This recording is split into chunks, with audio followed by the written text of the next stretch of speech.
আমরা যারা এই সময়টা ছাত্রদল করি তারা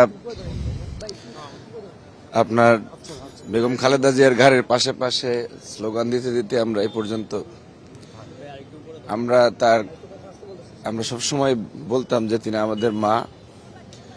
এবং একটা পর্যায়ে উনি যে বাংলাদেশের প্রশ্নে আপোষহীন থাকতে থাকতে উনি বাংলাদেশের অভিভাবক হয়ে গিয়েছিলেন এবং আজকে বাংলাদেশ তার অভিভাবক হারালো। তো আপনাদের কাছে দোয়া চাই, আমরাও দোয়া করি যে মহান রাব্বুল আলামিন ওনাকে দুনিয়াতে যেরকম সম্মানিত করেছেন, উনি একটি দেশের অভিভাবক হয়ে গিয়েছিলেন, আল্লাহ যাতে তাকে পরকালও সম্মানিত করেন। আর আপনারাও এবার কেয়ারের সামনে দাঁড়িয়ে আপনারা দিনের পর দিন অনেক লাইভ করেছেন, অনেক সংবাদ পরিবেশন করেছেন যে বেগম খালেদা জিয়া সর্বশেষ অবস্থা, যেটি বাংলাদেশের মানুষ বারবার আপনাদের কাছ থেকে তাদের মা আমাদের মা সম্বন্ধে তথ্য পেয়েছে।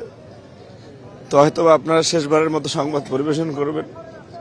আমরা সবাই দোয়া করবো, এখানে আসলে বক্তব্যের কিছু নেই, সবাই দোয়া করবো যাতে মহান রাব্বুল আলামিন ওনাকে ক্ষমা করেন, মহান রাব্বুল আলামিন ওনাকে জান্নাতে সর্বোচ্চ মুকাম দান করেন।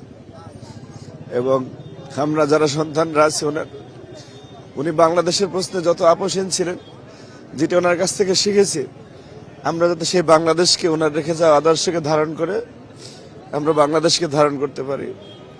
আমরা সবাই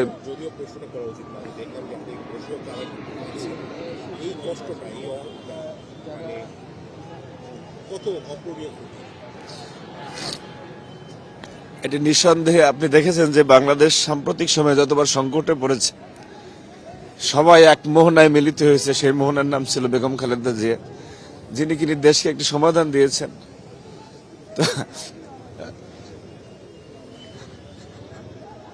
আসলে আমরা তো ওনার সন্তানের মতন, আমাদের কত ওনার নামে স্লোগান দিতে দিতে গলা ভেঙেছে, আবার গলা ঠিক হয়েছে, আবার সেই সমস্যার স্লোগান ধরেছে। নেত্রী আছে,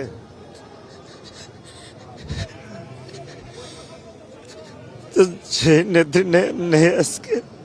উনি কখনই আমাদের কাছে নেত্রী ছিলেন না, আমাদের মা। তো আমি আসলে কথা বলতে পারছি না, ওনার জন্য আপনারা দোয়া করবেন।